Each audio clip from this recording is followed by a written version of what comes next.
Hey everyone! If you enjoy these story videos, don't forget to hit the like button and subscribe to help us reach 1,000 subscribers. Your support means the world and keeps us creating more amazing stories every week. Sit back, relax, and enjoy the video. The sleepy town of Willow Creek, nestled amidst the verdant embrace of Oregon's Willamette Valley, was the kind of place where time seemed to move a little slower, and everyone knew everyone else's business. It was a town of picturesque landscapes, community potlucks, and a general air of predictable tranquility. Yet, even in such a serene setting, the currents of human emotion ran deep, sometimes clashing with the force of a hidden river. In the heart of Willow Creek lived Emily Carter, a woman whose life was a testament to quiet resilience and unwavering devotion. At 42, her hands, though still capable, bore the faint marks of years spent stocking shelves and counting change at the Daily Grind, the town's small, bustling grocery store. Emily was a single mother, a role she embraced with every fiber of her being, pouring all her love and energy into raising her only son, 16-year-old Jake. Jake was a whirlwind of teenage angst and budding intelligence, a creature of modern times clashing often with his mother's more traditional sensibilities. He was a student at Willow Creek High, bright enough to sail through classes with minimal effort, yet often found himself at loggerheads with Emily over everything from his grades to his curfew. In his eyes, his mother was an archaic relic, a woman who just didn't get modern life, her advice and concerns often dismissed with a dismissive wave of his hand or an exasperated sigh. Emily, for her part, saw a son drifting further away, his defiance a shield against her attempts to connect, her heart aching with a silent worry that he was losing his way. At Willow Creek High, Jake's English class was taught by Ms. Melissa Reed, a woman whose presence was as vibrant and fresh as the spring blooms that adorn the town. At 29, Melissa was a whirlwind of youthful energy, her sharp wit and engaging teaching style making her an instant favorite among the students. She was beautiful, with a cascade of dark hair and eyes that sparkled with intelligence and passion. Melissa believed wholeheartedly in the power of empathy and creative freedom, advocating for an educational approach that nurtured the young mind rather than stifling it with rigid rules. She saw herself as a champion of youthful spirit, a beacon of progress in a sometimes conservative educational landscape. However, beneath her charming exterior lay a subtle vein of intellectual arrogance. Melissa often found herself inwardly, and sometimes outwardly, critical of what she perceived as old-fashioned parents like Emily. In her view, these parents were out of touch, unable to truly understand their children, and suffocating their dreams with outdated expectations. She saw Emily's strictness with Jake as a prime example of this detrimental parenting style, a barrier between a vibrant young man and his potential. The tension between Emily and Melissa had been simmering for weeks, a quiet undercurrent of disapproval and misunderstanding that finally boiled over one crisp autumn evening. It was parent-teacher conference night, an annual ritual that often brought out the worst in both parents and educators. Emily, dressed in her best, but still modest, blouse and slacks, had navigated the fluorescent-lit halls of Willow Creek High with a knot of apprehension tightening in her stomach. She'd spent the day at the Daily Grind, her mind replaying potential conversations with Jake's teachers, bracing herself for the inevitable reports of his slipping grades and occasional insolence. When she finally reached Melissa's brightly decorated English classroom, the air was already thick with unspoken grievances. Melissa, poised and confident, sat behind a desk adorned with student artwork and inspirational quotes. The initial pleasantries were thin, quickly giving way to the true purpose of the meeting. Melissa, with a professional yet slightly condescending tone, outlined Jake's academic struggles, particularly his disinterest in assigned readings and his tendency to challenge authority. Emily listened, her jaw tightening with each word, feeling a familiar defensive anger rise within her. "Jake is a good boy," she interjected, her voice strained. "He just needs structure. He needs to know what's expected of him. And honestly, Ms. Reed, I think your teaching style, being so lenient, is making him think he can get away with anything. Melissa's eyes, usually so warm and expressive, hardened. With all due respect, Mrs. Carter, she countered, her voice now edged with a touch of ice, I believe that stifling a child's creativity and individuality with overly strict rules only breeds resentment. Jake is a bright young man. He needs space to explore, to question, not to be micromanaged into conformity. Perhaps if you spent less time dictating his every move and more time listening to what he truly feels, you would understand him better. The word dictating stung Emily like a wasp. Listening, she retorted, her voice rising slightly, I listen to him every day. I work myself to the bone to provide for him, to keep a roof over his head, to make sure he has a future. And what thanks do I get? A son who's rude and distant, and a teacher who tells me I'm doing everything wrong. Perhaps, Melissa shot back, her composure slipping, if you weren't so set in your rigid ways, you would see that your approach is actually pushing him away. You don't understand him, Mrs. Carter. You're suffocating his dreams. You think you know my son better than I do? Emily spat, her face flushed with indignation. You're making him disrespectful. You're making him think he can just ignore rules and responsibilities. He comes home talking about freedom of expression and challenging the status quo. It's all from you. The argument escalated rapidly, a furious volley of accusations and defenses. Emily accused Melissa of fostering Jake's rebellious streak, of filling his head with impractical ideals that only alienated him further from his mother. Melissa, in turn, scoffed at Emily's old-fashioned parenting, suggesting she was an unlistening mother who stifled her son's potential. Each woman felt deeply misunderstood, their words like daggers aimed at the other's most vulnerable points. In the heat of their impassioned exchange, both women, almost simultaneously, gestured dramatically. Emily, emphasizing a point about common sense, reached out, her hand sweeping across the desk.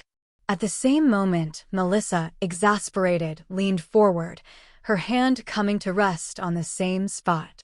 Their hands collided, not on the desk itself, but on an antique necklace that lay innocently among a pile of graded papers. Melissa had just brought it back from a quaint antique market in Portland that weekend, drawn to its intricate silver filigree and an unusual, dark, iridescent stone at its center. As their fingers brushed against the cool metal and smooth stone, a jolt, not unlike static electricity, coursed through them. Then, with a blinding flash of emerald light, the classroom was momentarily illuminated, throwing their startled faces into sharp relief. The light subsided as quickly as it had appeared, leaving a lingering scent of ozone in the air. Both women recoiled, breathing heavily, their argument momentarily forgotten, replaced by a shared look of bewildered shock. Emily rubbed her tingling hand, a strange sense of disquiet settling over her. Melissa, too, felt an inexplicable oddness, a faint hum beneath her skin. They stared at each other, the unspoken question hanging heavy between them, what just happened? But neither could articulate it, the sheer absurdity of the moment too overwhelming. They eventually concluded their discussion in a frosty silence, both women retreating with a lingering sense of unease and a gnawing suspicion that something profoundly strange had just occurred.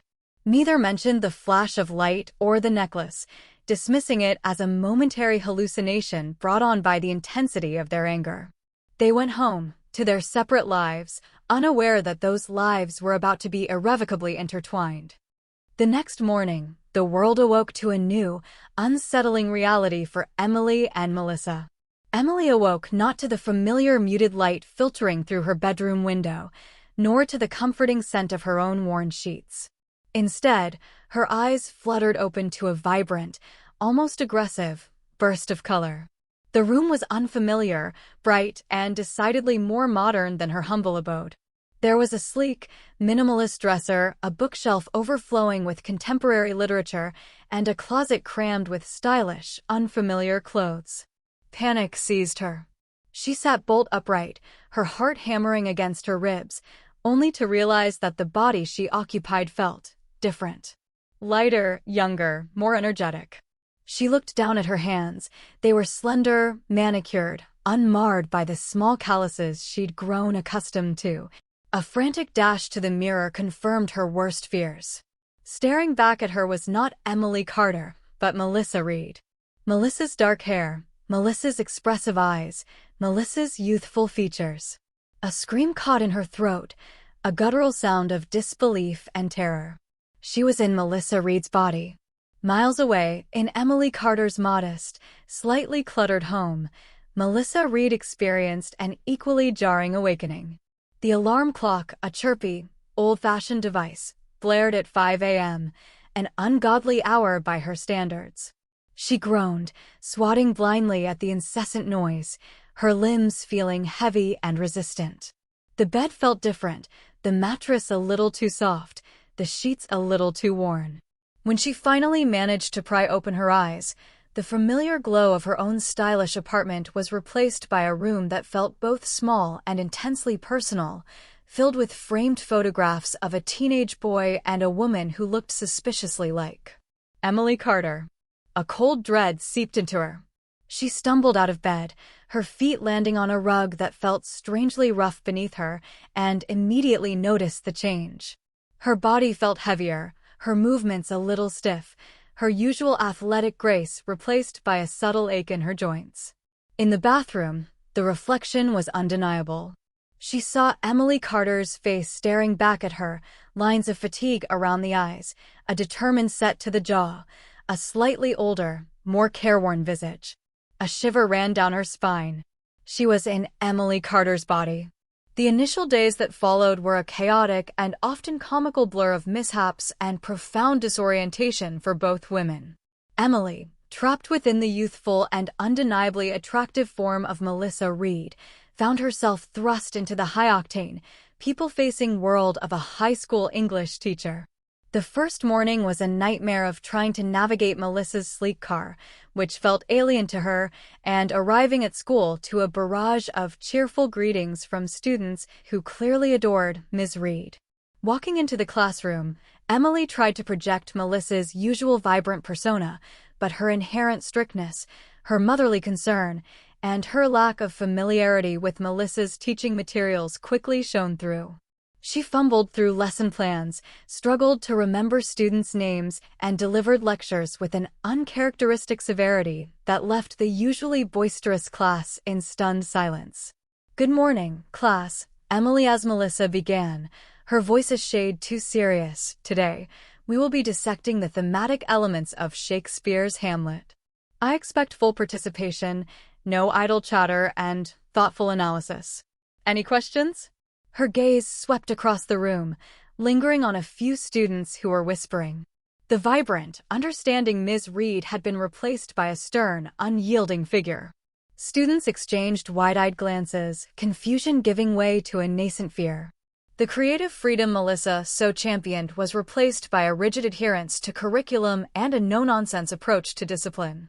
"Are you feeling okay, Ms. Reed?" a brave student ventured, noting the unusual tension in their teacher's usually relaxed posture. Emily as Melissa just stared, unable to offer a convincing response. She was terrified of saying the wrong thing, of revealing her true identity, and so she defaulted to a stiff, almost robotic professionalism that made the students recoil. Meanwhile, Melissa, now inhabiting the tired, familiar body of Emily Carter, was thrown headfirst into the relentless grind of a single mother's life. The early alarm was just the beginning. The rhythmic clanging of pots and pans from the kitchen, the hurried preparation of Jake's breakfast, which he barely touched, and the constant, low-level worry about finances were all foreign to her. She, who usually spent her mornings sipping artisanal coffee and planning engaging lessons, now found herself wrestling with a perpetually grumpy teenage son, trying to coax him out of bed and into his school uniform. "Jake, honey, you need to hurry, or you'll miss the bus," Melissa as Emily called out, her voice, usually so clear and commanding in a classroom, sounding surprisingly meek and unfamiliar to her own ears. Jake, oblivious to the cosmic swap, merely grunted from his bedroom. When he finally appeared, he took one look at his mother, who was meticulously packing his lunch, and rolled his eyes. "Mom, why are you being so formal? And What's with the weird lunch? Where's my usual sandwich? Melissa had, in her attempt to be nutritious, packed him a quinoa salad and organic kale chips, a stark departure from Emily's usual fare. At the daily grind, Melissa as Emily became a source of bewildered amusement for the loyal customers.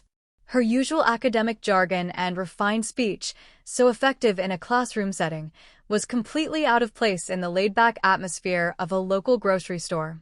"Good morning, Mrs. Henderson," Melissa as Emily greeted a longtime customer, holding up a loaf of artisan sourdough. This particular variety exhibits a fascinating textural complexity owing to its prolonged fermentation process. A truly exemplary specimen of artisanal baking, wouldn't you agree? Mrs. Henderson, a woman who simply wanted to know if the bread was fresh, stared blankly before bursting into good-natured laughter. "Well, Emily, you're certainly talking fancy today. Just tell me if it's good for toast."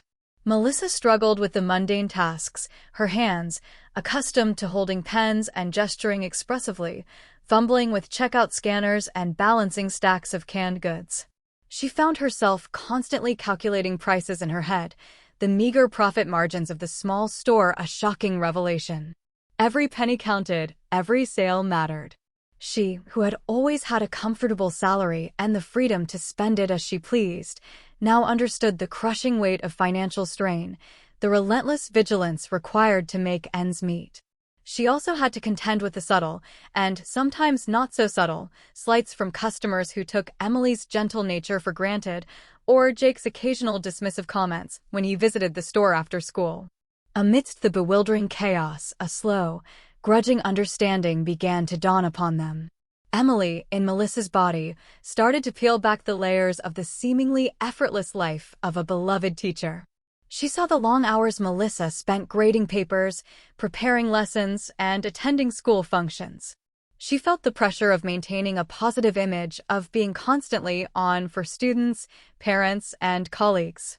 She realized that Melissa's vibrant personality wasn't just a natural gift, it was a performance, a carefully cultivated persona designed to inspire and connect. Emily also experienced the subtle judgments from other teachers, the unspoken competition, the constant fight to prove her worth, and innovative ideas in a sometimes conservative educational bureaucracy. Melissa wasn't just admired, she had to fight for that respect. Emily, who had always envied Melissa's perceived freedom, began to see the hidden struggles, the quiet battles fought beneath the surface of a seemingly perfect life. Conversely, Melissa, inhabiting Emily's weary frame, began to grasp the profound depth of Emily's quiet sacrifice. The relentless cycle of early mornings, demanding workdays, and the unending calculations of a tight budget were an exhausting revelation. But more than that, she felt the raw, unwavering current of Emily's love for Jake. It was a love that manifested not in grand gestures or eloquent speeches, but in the meticulous packing of a lunch, the worried glances when Jake was late, the silent fears for his future. Melissa, whose own upbringing had been somewhat detached, whose relationships had always been more intellectual than visceral, had never experienced such an encompassing, unconditional love. She felt the pang of Jake's indifference, the quiet hurt when he dismissed his mother, and a profound empathy for the woman whose shoes she now filled. She saw the endless, thankless tasks, the constant giving without expecting anything in return, the sheer emotional and physical toll of being a dedicated single parent. The old-fashioned parent she had so readily criticized was, in fact, a woman of immense strength and silent devotion, a love that transcended words and expectations. One particularly grueling afternoon, as Melissa's Emily tallied up the day's meager profits at the daily grind, Jake stormed in, his face red with anger. "Mom, Ms. Reed just gave me detention for talking in class. She's never done that before. She's acting like a totally different person." Melissa as Emily felt a strange mix of parental frustration and a flash of understanding for Emily. "Perhaps," she said, her voice softer than Jake expected, "you deserved it. And perhaps Ms. Reed is just trying to do what she thinks is best, even if it feels harsh right now." Jake just glared, utterly confused by his mother's uncharacteristic defense of the strict Ms. Reed. A week passed, a blur of emotional revelations and awkward encounters. Both women, though still trapped in their swapped bodies, were changing, their perspectives broadening, their prejudices slowly dissolving. The original contempt and judgment had been replaced by a grudging respect, then a burgeoning empathy. They were learning, firsthand, the complexities of each other's worlds. The turning point came on a Friday evening at Willow Creek High School's annual drama club performance. Jake, much to his mother's initial apprehension and Emily as Melissa's secret pride, was performing a self-written poem as part of a monologue showcase. Emily as Melissa, feeling an unfamiliar maternal nervousness, found herself sitting in the audience, discreetly trying to blend in. Across the aisle, Melissa as Emily, having closed the daily grind early, was also there, a silent, worried presence, her heart thumping with a mother's anxiety. As Jake stepped onto the stage, a nervous energy radiated from him. The stage lights illuminated his young face, a mixture of vulnerability and defiance.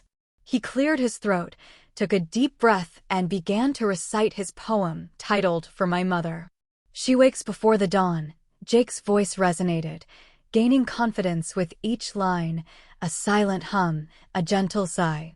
Her hands, they work from dusk till morn to build a future, high and nigh. She sees the storm within my eyes, the fire that flickers, wild and free.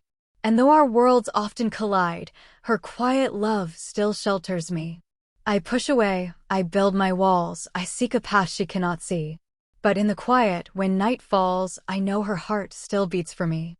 For every sacrifice unseen, for every tear she's held within, my mother's love, a constant sheen, the silent strength where I begin.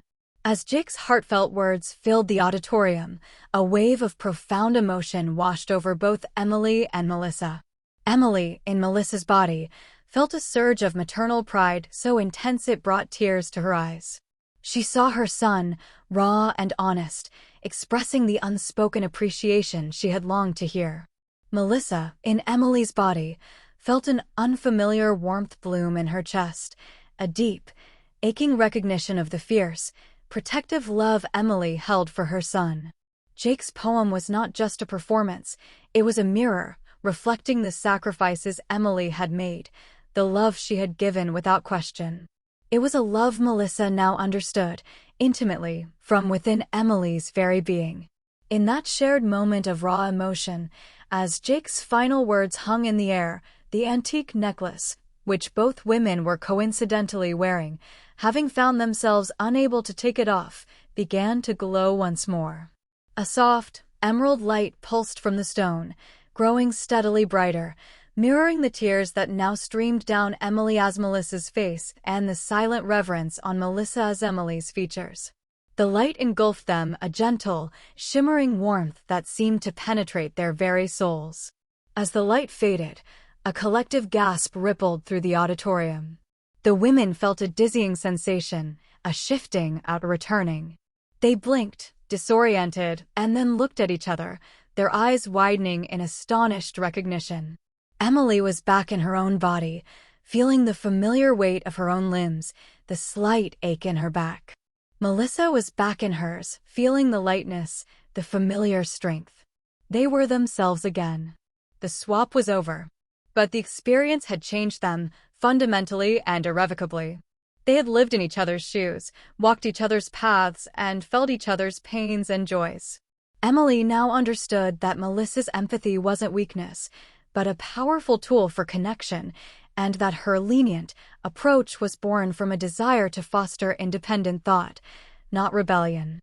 Melissa, in turn, had shed her intellectual arrogance, realizing that Emily's old-fashioned ways were rooted in an unwavering, profound love and a fierce determination to protect her child.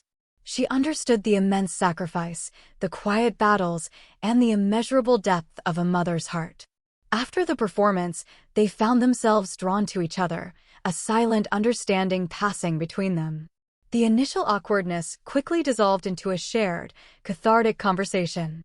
They spoke for hours, recounting their experiences, their fears, their revelations. They had learned the most profound lesson: to truly understand someone, one must truly live in their world. Their lives, though back in their original bodies, were forever altered. Emily learned to listen more, to trust Jake's burgeoning independence, and to appreciate his creative spirit. She still provided structure, but now it was infused with a deeper empathy and a willingness to compromise.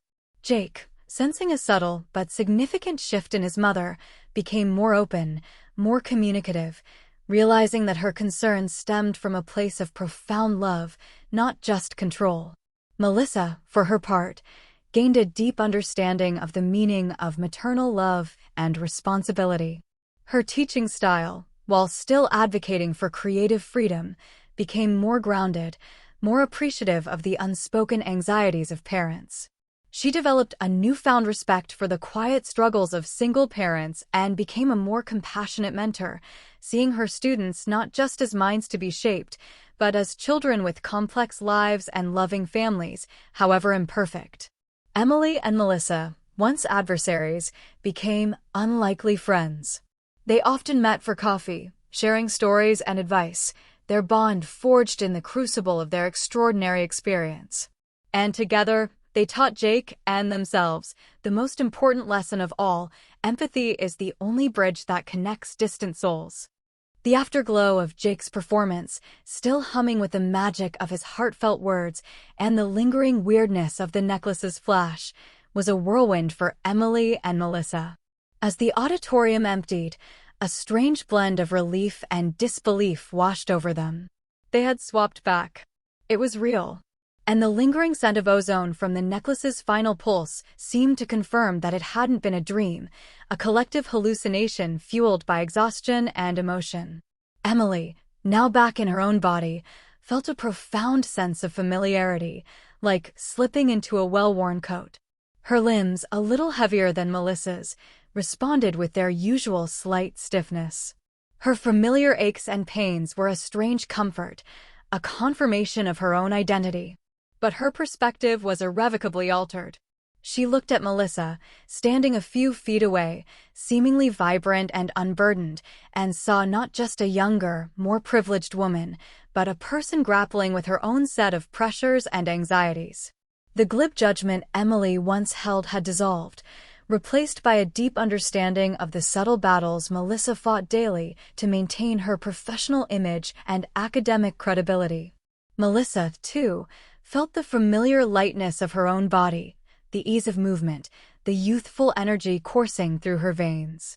Yet, her heart felt heavier, laden with the weight of Emily's life she had just inhabited. She looked at Emily, her face still showing traces of fatigue. Her hands, once dismissed as unrefined, now spoke volumes about years of hard work and sacrifice. The casual dismissal Melissa once harbored for old-fashioned parents had been utterly shattered. She had felt Emily's quiet desperation, her relentless worry, and the fierce, unconditional love that transcended every struggle. They found themselves gravitating towards each other after the curtain call, amidst the chatter of proud parents and beaming students. Jake, flushed with the success of his poem, was surrounded by friends, basking in the rare glow of parental approval. Emily and Melissa exchanged a look, a silent acknowledgement of their shared, extraordinary secret. "We need to talk," Emily murmured, her voice a little shaky. Melissa nodded, her usual confident demeanor softened by the experience. "Definitely. Somewhere private." They managed to slip away from the bustling school, leaving Jake to celebrate with his friends, promising to pick him up later. They ended up at a quiet coffee shop on the edge of town, one that was still open late. The fluorescent lights hummed, casting a sterile glow on their faces, but their conversation was anything but. I don't even know where to start," Emily began, stirring her lukewarm tea, her gaze fixed on the steam rising from the mug. "That was unimaginable. Horrible at first. But then, I don't know. It was like living in a different universe." Melissa leaned back in her chair, a thoughtful expression on her face. "Horrible is one word. Enlightening is another. I mean, the sheer exhaustion. The constant calculations. Every penny. And Jake. She trailed off, a note of vulnerability in her voice. I had no idea, Emily. No idea what you go through every day. Emily looked up, meeting Melissa's gaze. And I had no idea about your world either. All those students, the expectations, the pressure to be on all the time. And the other teachers, some of them seemed to be waiting for you to trip up, didn't they? Melissa sighed, a genuine weariness in her eyes. You noticed that? Yes. Tenure, budget cuts, departmental politics. It's not all inspirational quotes and creative freedom. You have to fight for your place, for your ideas. You have to be perfect, or someone else will be. I felt that, Emily confirmed, remembering the subtle criticisms she'd overheard in the staff room, the pointed questions from the vice principal. I thought your life was just easy. Admired. But it's not. You work incredibly hard. And you, Melissa countered, a genuine respect in her tone, you work harder than anyone I know. I had to get up at 5 in the morning. And then the store, dealing with customers all day, then come home and still try to manage Jake. How do you do it? Emily shrugged, a small, wry smile touching her lips. You just do. There's no other option. But I always felt like you judged me for it. For not being modern enough, for being too strict with Jake. Melissa flinched. I did. I won't lie. I saw you as an example of what I thought was detrimental parenting. I saw you as stifling Jake. I was arrogant. I assumed I knew better. She paused, then added, her voice softer, but then I felt it. That profound, almost painful love you have for him. The way your heart clenches when he's distant. The worry that keeps you up at night. I never experienced that kind of unconditional love growing up. It was overwhelming. Emily's eyes welled up slightly. He's all I have. And I was so afraid I was losing him. I saw you so free, so understanding, and I thought you were just encouraging him to rebel further, to dismiss everything I stood for. I was encouraging him to find his voice, Melissa corrected gently, but I realized now I wasn't considering the full picture. I wasn't seeing it through your eyes, through your fear of him being hurt or making mistakes. I wasn't seeing the context of your sacrifices. They sat in silence for a moment, the weight of their confessions settling between them, not as a barrier, but as a bridge. The animosity, the judgment, the misunderstanding that had fueled their argument just a week ago was utterly gone. In its place was an unprecedented level of empathy and respect. The necklace, Emily finally said, breaking the silence. It did this, didn't it? It glowed again tonight when Jake was reading his poem. Melissa reached for her own necklace, pulling it from beneath her shirt. The iridescent stone seemed to pulse faintly, almost imperceptibly, in the artificial light. It must have. I bought it at an antique market last weekend. Just thought it was pretty. She looked at the stone, a sense of wonder in her eyes. Maybe it responded to high emotion, or a moment of understanding. When we touched it the first time, we were so angry, so full of judgment, Emily mused. Tonight, when Jake was reading, it was pure emotion. Love. Understanding. It's like it forced us to literally walk a mile in each other's shoes, Melissa said, a small, wry smile returning. A very, very long mile. They chuckled, a sound of shared experience and relief. The sheer absurdity of it all, now that they were safely back in their own bodies, was almost comical. So, Emily said, a new lightness in her voice, what now? How do we go back to normal? Melissa considered this. I don't think we can. Or should. This wasn't just some freak accident, Emily. This was a lesson. A powerful one. I agree, Emily said, her gaze steady. I've been so worried about Jake, so focused on discipline and making sure he succeeded in the way I thought he should. But living as you, seeing how you connect with students, how you encourage them, I realize I need to listen more. I need to trust him more, to give him space to figure things out for himself, without me hovering over his every move. And Melissa interjected, I understand now that freedom isn't just about letting go. It's about building a strong foundation first. It's about responsibility. And that fierce, protective love you have, it's beautiful, Emily. I get it. I felt it. I'm going to be a better teacher because of it. More empathetic, more understanding of where my students and their parents are coming from. They stayed at the coffee shop until closing, talking about everything. They confessed the embarrassing mishaps, Emily's strictness with Melissa's students, Melissa's academic jargon at the daily grind. They laughed, truly laughed, at the absurdity of their predicament, finding humor in the shared humiliation. They shared insights into Jake's personality, each offering a unique perspective that the other had missed. Emily spoke of Jake's sensitivity, hidden beneath his rebellious exterior. Melissa shared observations about Jake's budding talent for writing, a talent he only showed when he felt truly free to express himself. As they finally stepped out into the cool night air, a bond had formed between them, stronger than any they had experienced with others. It was a bond born of shared trauma and profound understanding. They were no longer adversaries, no longer judging each other from opposite sides of a generational and philosophical divide. They were allies, friends, united by an experience that had reshaped their very souls. Over the next few weeks, the changes in Emily and Melissa were palpable, rippling out into their respective worlds. Emily's interactions with Jake underwent a subtle but significant transformation. The constant nagging decreased, replaced by more questions, more listening. One evening, Jake came home from school looking particularly dejected. Usually, Emily would have immediately launched into a lecture about his grades or his attitude. Instead, she simply sat beside him on the couch, put a comforting hand on his arm, and asked, "What's wrong, honey?" Jake, initially surprised by her calm approach, hesitated, then poured out his frustrations about a conflict with a friend. Emily listened, truly listened, offering gentle advice rather than immediate solutions. "It's tough when you feel misunderstood," she said, remembering her own feelings towards Melissa. "But maybe try to see it from his side. What might he be feeling?" Jake looked at her, a flicker of surprise in his eyes.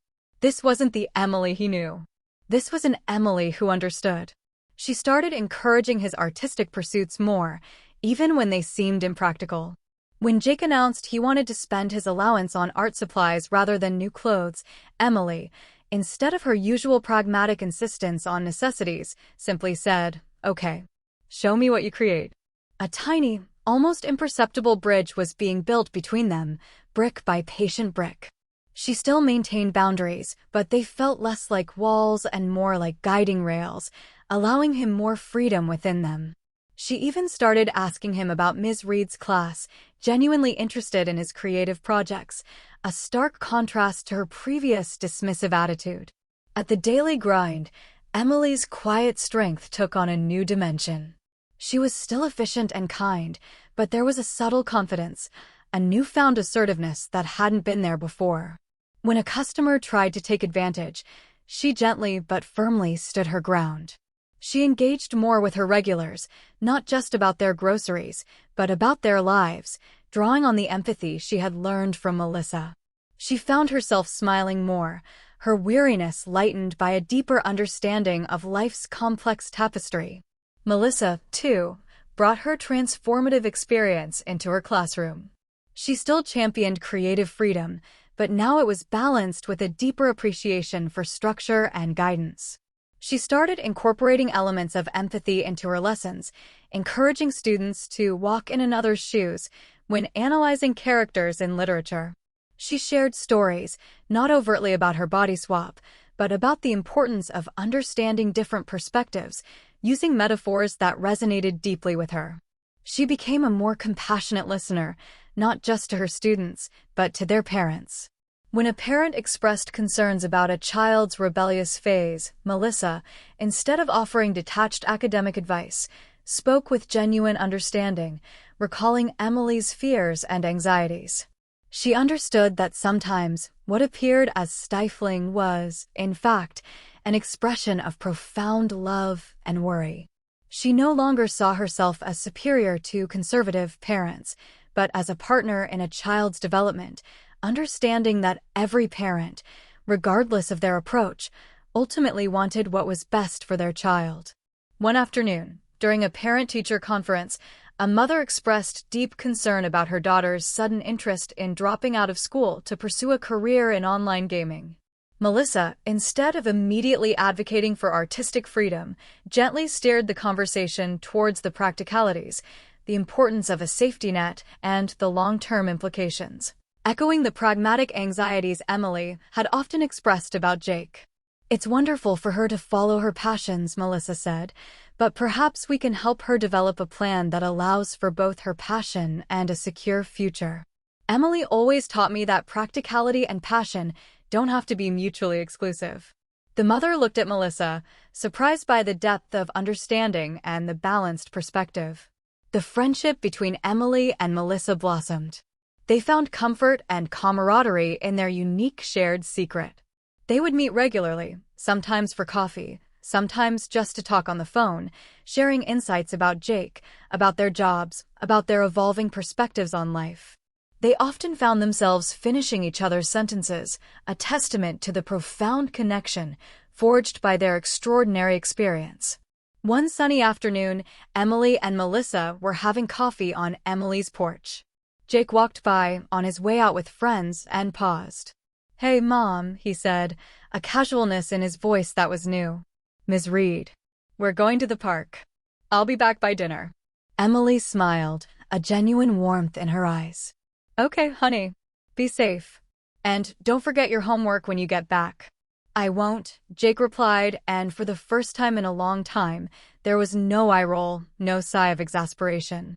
He looked at both women, a small, almost imperceptible smile touching his lips, as if sensing the new, harmonious energy between them. "See you later." As he walked away, Melissa turned to Emily, a knowing look in her eyes. "He's changing too, you know." Emily nodded, a soft smile on her face. "We all are." And it all started with a very old, very magical necklace and a very intense argument. They both laughed, the sound light and free. The future, once a source of constant friction and misunderstanding, now seemed filled with the promise of genuine connection and unwavering empathy. The bridge between their distant souls had been built, and it was stronger than either of them could have imagined. And the most important lesson, the one Jake had unwittingly articulated in his poem, was echoing in their hearts. Understanding truly was the only bridge that connected distant souls. Their story, however, was far from over. The subtle shifts in their personalities, the deep-seated changes in their approach to life, were just beginning to unfold, promising further growth and new challenges. The small town of Willow Creek might have seemed peaceful, but beneath its surface, the ripples of change were spreading, touching not just Emily, Melissa, and Jake, but potentially everyone around them. Their journey of mutual understanding had just begun, a quiet revolution sparked by an unexpected swap. The ripples of change initiated by the body swap extended far beyond the immediate lives of Emily, Melissa, and Jake. The transformation, subtle yet profound, began to touch the intricate web of relationships in Willow Creek, altering perceptions and opening pathways that had long been closed. Emily and Melissa, now bound by their extraordinary secret and an unbreakable bond of understanding, found themselves navigating their renewed lives with a newfound perspective and, inadvertently, becoming catalysts for change in their small community. Jake, initially bewildered by his mother's sudden shift from stern disciplinarian to empathetic listener, slowly began to respond in kind. He still retained his teenage recalcitrance, but the edges were softened.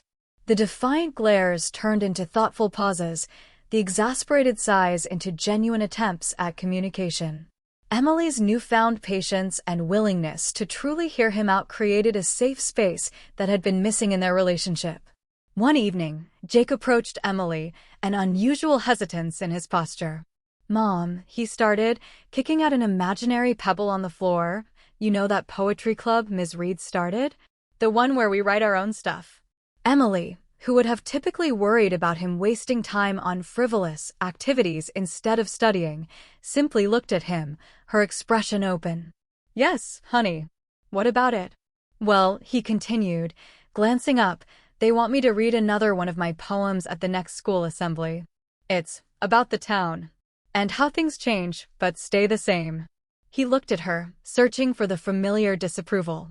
Instead, Emily's face softened into a proud smile. "Jake, that's wonderful. I think that sounds amazing. I'd love to hear it when you're ready." Her reaction was so genuine, so devoid of her usual practical caveats, that Jake was visibly taken aback. A small, genuine smile touched his lips. It was a rare moment of connection, a silent affirmation that his mother truly saw and valued his creative spirit. Emily, remembering her time as Melissa, understood the crucial importance of such encouragement. She knew how much Melissa championed such artistic endeavors. Melissa, for her part, had integrated the lessons of Emily's life into her professional ethos, transforming her classroom into an even more dynamic and empathetic learning environment. She still challenged her students to think critically and creatively, but now she did so with a deeper appreciation for the diverse backgrounds and struggles they brought into her classroom. She had started a new unit called Walking in Their Shoes, where students chose characters from literature and wrote narratives from their perspective, not just their actions. The project was a resounding success, fostering an unprecedented level of empathy among her students. She also found herself extending her understanding beyond the classroom. Willow Creek, being a small town, often grappled with unspoken social divisions, the longtime residents versus the newcomers, the more affluent families versus those struggling, the traditionalists versus the progressives. Melissa, who had once subtly aligned herself with the progressive camp, now saw the inherent value and often unseen struggles of all segments of the community. This change became evident when the annual school carnival was being planned.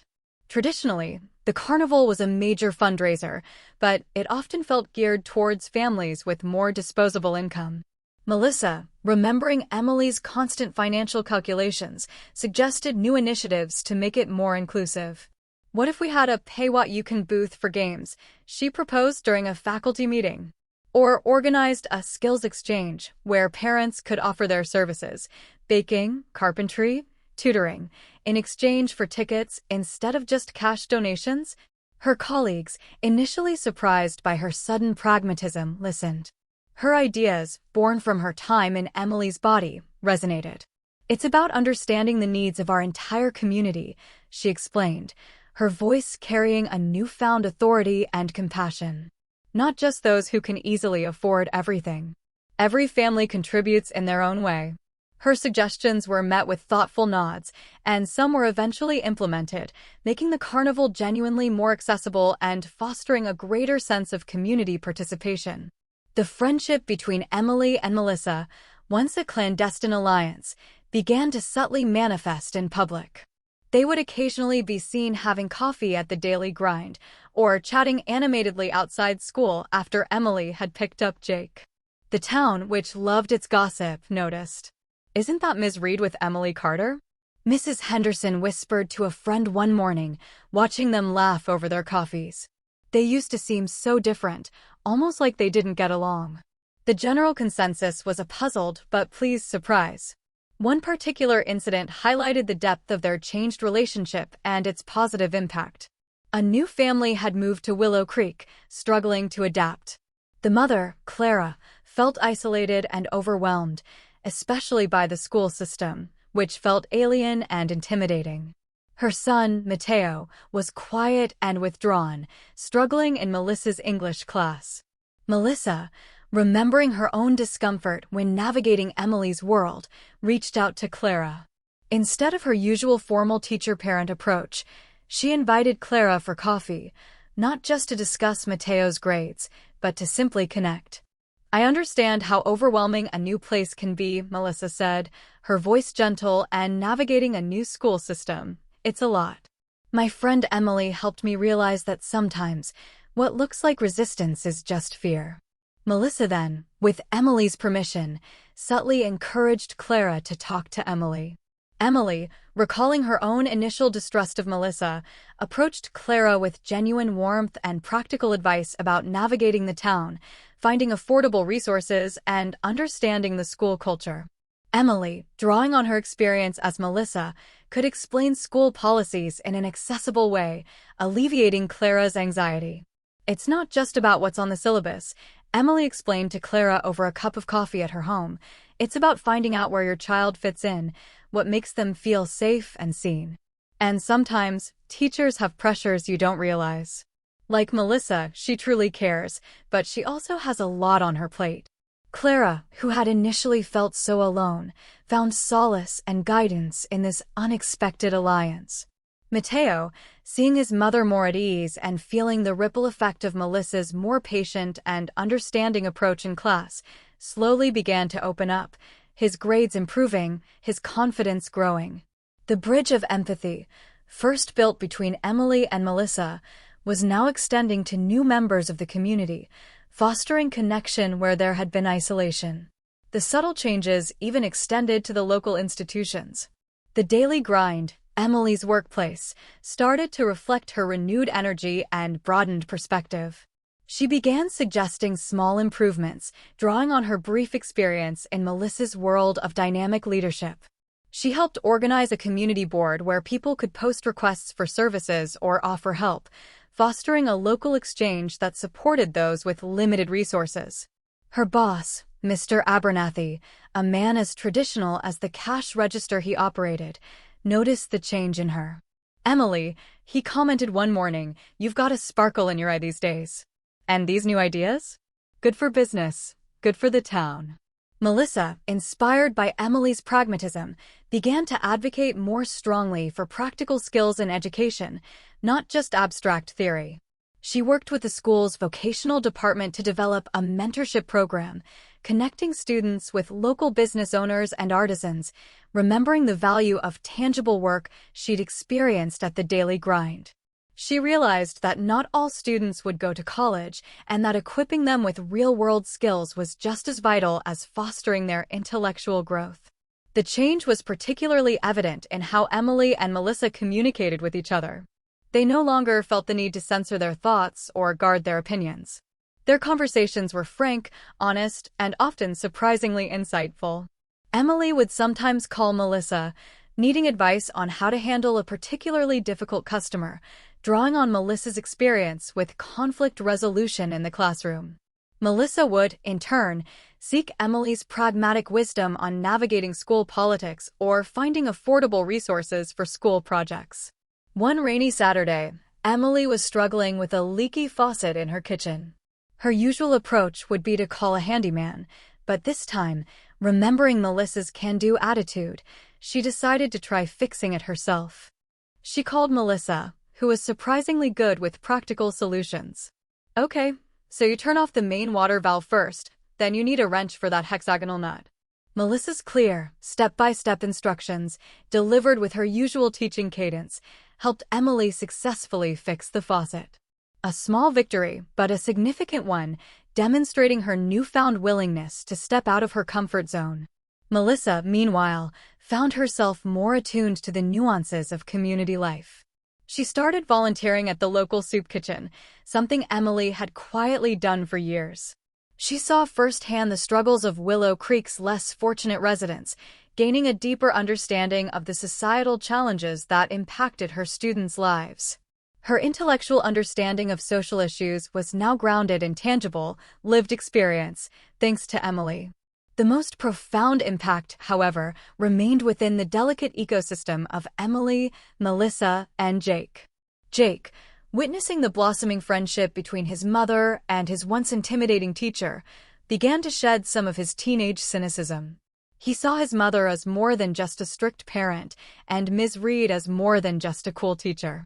He saw them as real people, capable of growth and change, and incredibly, as friends. This softened his own rebellious edges, making him more receptive to guidance and less inclined to knee-jerk defiance. One afternoon, Jake approached both Emily and Melissa as they chatted on Emily's porch. "Hey," he said, a casual smile on his face. "Ms. Reed, my mom was actually thinking of starting a small community garden behind the daily grind for people who want to grow their own veggies but don't have space. She was wondering if you'd be interested in helping with the design? You always have such good ideas for creative projects." Melissa's eyes lit up, and Emily looked at Jake, a proud, almost tearful smile on her face. This was a monumental moment. Jake, not only supporting his mother's idea, but actively bridging the two women, recognizing their individual strengths and subtly fostering their collaboration. It was a tangible sign that the bridges of understanding were not only built, but were now being actively used, connecting souls and ideas in ways that had seemed impossible just weeks before. The shared experience had not just transformed them individually, but had also created a powerful synergy, a combined force for positive change in their small town. The quiet revolution was underway, guided by the unseen hand of a magical necklace and the profound lessons of empathy. The community garden project, subtly initiated by Jake, became a powerful symbol of the evolving relationship between Emily and Melissa, and by extension, their impact on Willow Creek. What started as a simple idea quickly blossomed into a town-wide initiative, spearheaded by the unlikely duo. Emily, with her practical knowledge of gardening and community needs gleaned from her customers at the daily grind, provided the grounded vision. Melissa, with her creative flair and knack for organization learned from managing countless school projects, designed the layout and rallied volunteers. Their collaboration was seamless, a testament to the empathy and understanding they now shared. Emily knew exactly how many plots would be needed to serve the families who couldn't afford fresh produce or who lacked green spaces. Melissa envisioned vibrant murals on the fence surrounding the garden, a gazebo for community gatherings, and a system for shared tools and resources. They often found themselves anticipating each other's thoughts, their individual strengths complementing the other perfectly. "We need to make sure the soil is properly tilled and enriched," Emily would state, examining a patch of earth behind the grocery store. "And we'll need to think about a water source that's accessible to everyone, but also efficient." "Absolutely," Melissa would respond, already sketching designs on a notepad. "And visually, we could create distinct zones. One for herbs, one for root vegetables, maybe a small patch for wildflowers to attract pollinators. What if we involve the art club from school for the mural? It would be a fantastic hands-on project for them." Jake, seeing his mother and Ms. Reed working together with such enthusiasm, often volunteered to help, bringing along some of his friends. He found a new kind of satisfaction in digging soil, planting seeds, and seeing a tangible project come to life.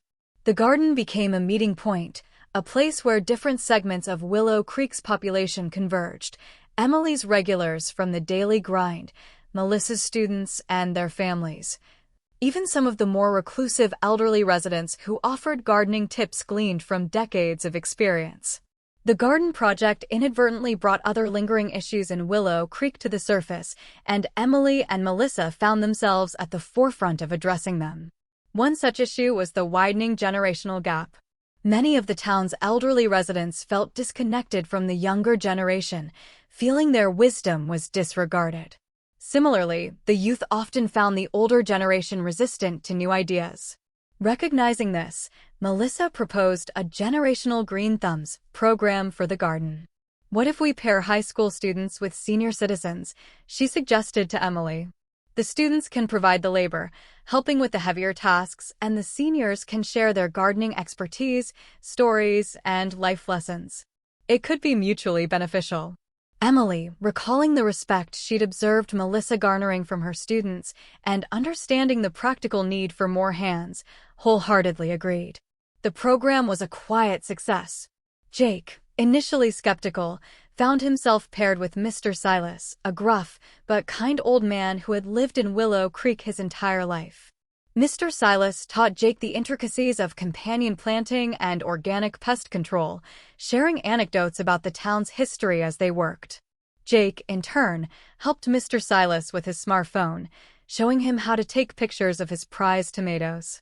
A bridge of understanding, extending far beyond the initial swap, was now being built between generations. The transformation in Emily's and Melissa's personal lives continued to deepen. Emily, having experienced Melissa's more vibrant social life, started to push herself out of her comfort zone. She joined a local book club, something she would have dismissed as a luxury before. She even agreed to go on a casual coffee date with a fellow parent she met through the garden project, a kind widower named Tom. It was a small step, but a significant one for a woman who had dedicated her life solely to her son and her work. Melissa's adventurous spirit, her willingness to embrace new experiences, had rubbed off on her. Melissa, on the other hand, found herself slowing down, finding more value in quiet moments. She started spending more time at home, not just grading papers, but reading for pleasure, cooking simple, comforting meals, and even trying her hand at knitting, a skill Emily had quietly enjoyed. She found a new appreciation for the domestic peace and the simple joys of home life, values she had once dismissed as mundane. Emily's groundedness, her appreciation for the everyday, had become a part of Melissa's soul. Their shared secret, though never explicitly spoken about to others, manifested in subtle ways. Sometimes, when a situation arose, one of them would unconsciously adopt a mannerism or a perspective they had learned from the other. Emily might, for a moment, speak with Melissa's characteristic clarity and intellectual conviction when explaining a point about the garden's benefits. Melissa might offer advice with Emily's patient, grounded pragmatism, cutting through academic jargon to the heart of the matter. One day, during a faculty meeting, the discussion turned heated over a new curriculum proposal. The principal was growing frustrated with the impassioned but unproductive debate. Melissa, instead of jumping into the academic fray, waited for a moment of quiet, then spoke. "I think we're all coming from a place of wanting what's best for our students," she began, her voice calm and measured, reminiscent of Emily's soothing presence. "But perhaps we need to step back and look at the practical implications for different families, not just the theoretical benefits. How will this impact a student whose parents work 2 jobs? Or a family new to the country? We need to consider all perspectives, not just our own." Her intervention, blending empathy with pragmatism, helped to defuse the tension and steer the discussion towards more constructive solutions. Her colleagues looked at her, impressed by her newfound maturity and grounded approach.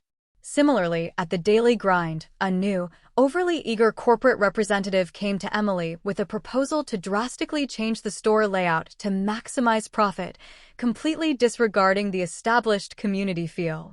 Emily, usually hesitant to challenge authority, listened patiently, then, drawing on Melissa's confidence and strategic thinking, calmly but firmly articulated her concerns. "While I appreciate the focus on profitability," Emily stated, her voice steady, "this store serves a community, not just a market. Our customers value familiarity, personal connection, and the accessibility of certain products. Drastically altering the layout risks alienating our loyal base and eroding the trust we've built. We need to consider the human element, not just the financial one." The representative, used to easy compliance from small businesses, was taken aback by Emily's articulate and well-reasoned refusal. He left, somewhat chastened, with a new respect for Emily. The deep understanding between Emily and Melissa also gave them a unique insight into Jake. They could now read his moods, understand his unspoken concerns, and offer guidance that genuinely resonated with him. Emily, remembering how much Jake appreciated creative freedom, encouraged him to explore different mediums for his art, not just writing. Melissa, recalling Emily's quiet anxieties about Jake's future, provided practical advice on college applications, not just academic references, and helped him research scholarships. "You know, Ms. Reed," Jake remarked to Melissa one day after class, "it's weird. You and my mom, you both seem to understand me better now. It's like you're finally on the same page about things." Melissa smiled, a knowing glint in her eyes. "Sometimes, Jake, it takes a lot for people to truly understand each other. But once they do, things can change for the better." She glanced at the necklace she was wearing, the faint shimmer of its stone a silent reminder of their extraordinary journey. The climax of this period of integration came during the annual Willow Creek Fall Festival. The community garden, now thriving, was holding its first harvest festival, and Emily and Melissa were recognized for their efforts. The mayor presented them with a Community Spirit Award, praising their collaboration and their ability to bring people together. Standing on the makeshift stage, amidst the cheers of their fellow townspeople, Emily and Melissa exchanged a look. It was a look of shared history, of mutual respect, and of deep, abiding friendship. They had come so far from that angry, judgmental parent-teacher conference. They had learned that empathy was not just a concept, but a living, breathing force that could transform lives and communities. Emily, holding her half of the award, spoke first, her voice clear and heartfelt. This garden, this community project, it wouldn't have been possible without collaboration, without understanding. We all come from different walks of life, with different experiences and different challenges. But when we take the time to truly listen, to truly see each other, we can achieve amazing things. She gestured towards Melissa. Melissa taught me the importance of seeing beyond the obvious, of trusting in the potential of others. Melissa then took the microphone, her eyes shining. And Emily, she said, turning to her friend, Emily taught me the profound strength of quiet sacrifice, the immense value of pragmatism, and the absolute, unwavering power of unconditional love. This garden is a testament to what happens when we bridge our differences with understanding. Jake, standing in the crowd, watched his mother and Ms. Reed, a rare, uncomplicated pride swelling in his chest. He saw them not just as individuals, but as a unit, a powerful force for good in his small town. He understood, implicitly, that their changed relationship had somehow changed him too, making him more open, more connected. The lessons they had learned, the empathy they had cultivated, were now not just personal revelations, but were actively shaping the fabric of Willow Creek. The bridge of understanding was not just between two souls, but was extending its sturdy arches across the entire community, connecting disparate hearts and fostering a new era of cooperation and compassion. The quiet revolution sparked by the necklace had become a vibrant, tangible reality, growing alongside the flourishing garden. The success of the community garden and the undeniable bond between Emily and Melissa marked a new chapter for Willow Creek. Their collaborative spirit, once unimaginable, became a model for other community initiatives. People who had once been on opposing sides of town debates now looked to Emily and Melissa as examples of how different perspectives could not only coexist, but thrive together. The Generational Green Thumbs program at the garden flourished, bridging age gaps and fostering unexpected friendships between teenagers and seniors, much to the delight of the town. Jake, deeply influenced by his mother's and Ms. Reed's transformed relationship, became a more balanced and engaged individual. His artistic talents blossomed, nurtured by both women. Emily, recalling Melissa's unwavering belief in creative expression, encouraged Jake to submit his poems and short stories to local literary magazines and school contests. Melissa, having experienced Emily's quiet anxieties about Jake's future, provided practical advice on honing his craft, editing techniques, and even helped him identify colleges with strong creative writing programs, balancing artistic pursuit with academic practicality. His latest poem, read at the Fall Festival, resonated deeply with the town, especially with those who had witnessed the subtle shifts in Emily and Melissa.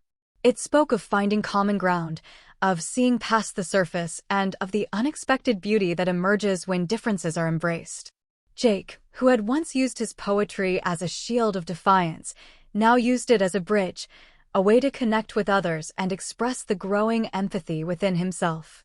Emily, emboldened by her newfound confidence and inspired by Melissa's knack for initiative, found herself stepping into leadership roles she never would have considered before. She was elected to the Parent-Teacher Association Board, a position that once seemed far too demanding and political for her. Instead of being intimidated, she approached it with a calm resolve, advocating for pragmatic changes that truly supported families, drawing on her lived experience of financial constraint and her brief tenure as a teacher.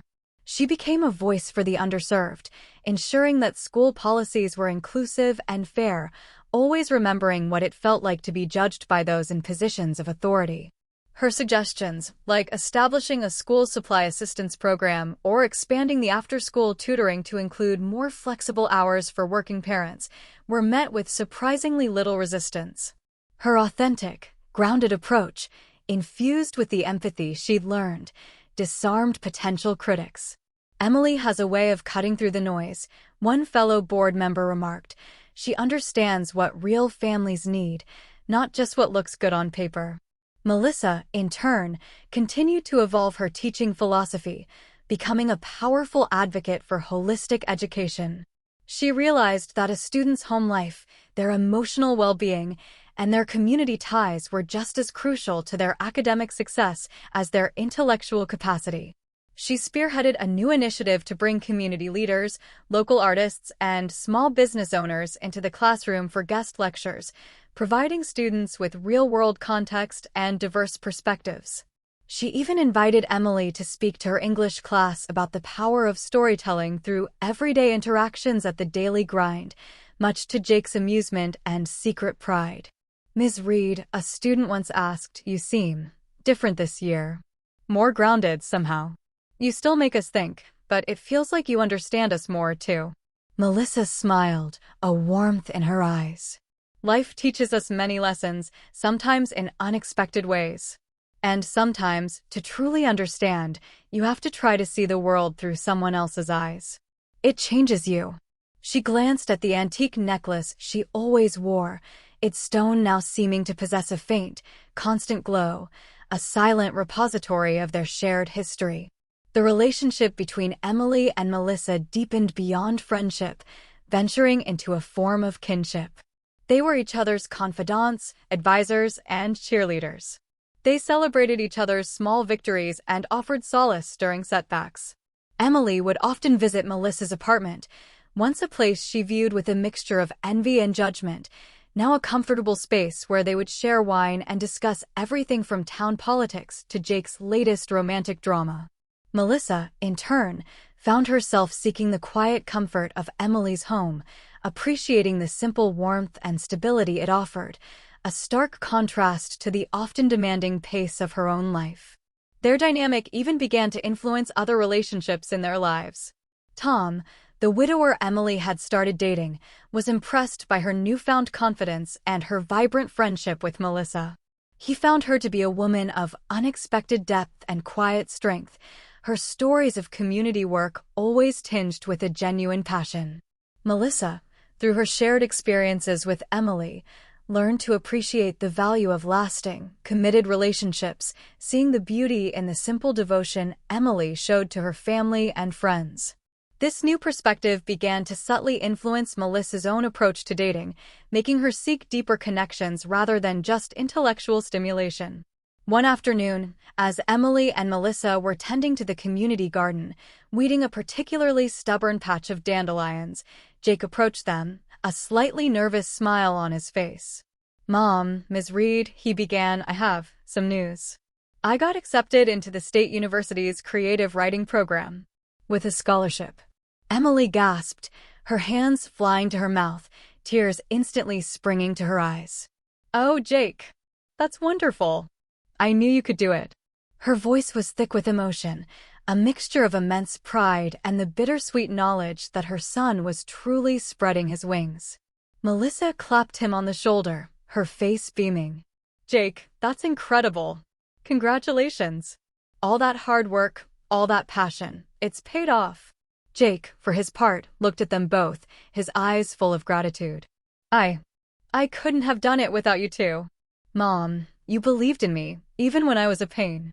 And Ms. Reed, you showed me how to shape my words, how to make them mean something." It was a moment of profound validation, a testament to the powerful, positive synergy their shared experience had created.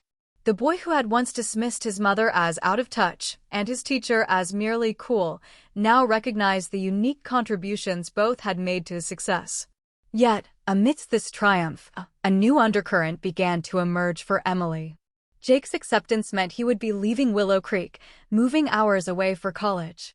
The prospect, while filled with pride, also brought a deep sense of loss and an unexpected resurgence of her old anxieties. Her entire life had revolved around Jake. What would she do without him? The familiar fear of loneliness, of purposelessness, began to gnaw at her. She had built a new life, a new identity, but a part of her wondered if it was strong enough to stand on its own once her son, her anchor, was gone. Melissa, observing Emily's quiet apprehension beneath her joyous exterior, recognized the subtle signs. She had felt that same emptiness, that same fear of being alone, during her brief time in Emily's body, realizing how much Emily's life revolved around her son. She knew Emily's vulnerability, her deep-seated fear of being truly alone, having glimpsed it firsthand. "Emily," Melissa said gently after Jake had left to share the news with his friends, "this is fantastic news. But I can see you're also feeling something else." Emily sighed, her shoulders slumping slightly. "It's silly, I know. I should be completely happy. And I truly am proud of him. But what will I do, Melissa? He's been my whole world for 16 years. My reason for everything." Melissa sat beside her, taking her hand. "It's not silly at all. It's perfectly natural. It's a huge change. But remember all the things you've started here? The garden, the PDA, your friendship with Tom? You've built so much more than just a life around Jake, Emily. You've built a life for yourself. A richer, more connected life." Emily looked at her friend, a flicker of hope in her eyes. I don't want to lose what we've found, you know? The balance. The understanding." "You won't," Melissa assured her, squeezing her hand. "We've built something real.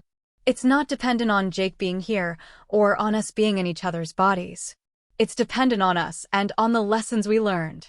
As Jake prepared for college, the town rallied around him, celebrating his achievement as a collective success. Emily, with Melissa's support, began to process the upcoming changes, leaning into her new community roles and nurturing her budding relationship with Tom. She started to see Jake's departure not as an ending, but as a new beginning, for him and for herself. Melissa, witnessing Emily's courageous journey of self-discovery, felt a renewed sense of purpose. She had initially sought to escape the conservative constraints of Willow Creek, to embrace a life of intellectual freedom. But her experience as Emily had shown her the profound beauty and vital importance of community, of nurturing roots, and of the deep, often unseen, connections that bind people together. She realized that her teaching, her life, was now enriched by these roots, not constrained by them. The antique necklace, which still lay nestled against Melissa's skin, pulsed with a gentle, reassuring warmth. Its magic, having served its purpose, now felt less like a chaotic force and more like a quiet guardian, a constant reminder of the profound empathy it had unlocked. The swap had been a crucible, forging not just individual growth, but a powerful, symbiotic relationship that continued to elevate both women, ensuring that the lessons of understanding would resonate through Willow Creek for years to come. The journey was not over, it was merely evolving, moving from intense personal transformation to a quiet, steady impact on the wider world, a testament to the enduring power of empathy and connection.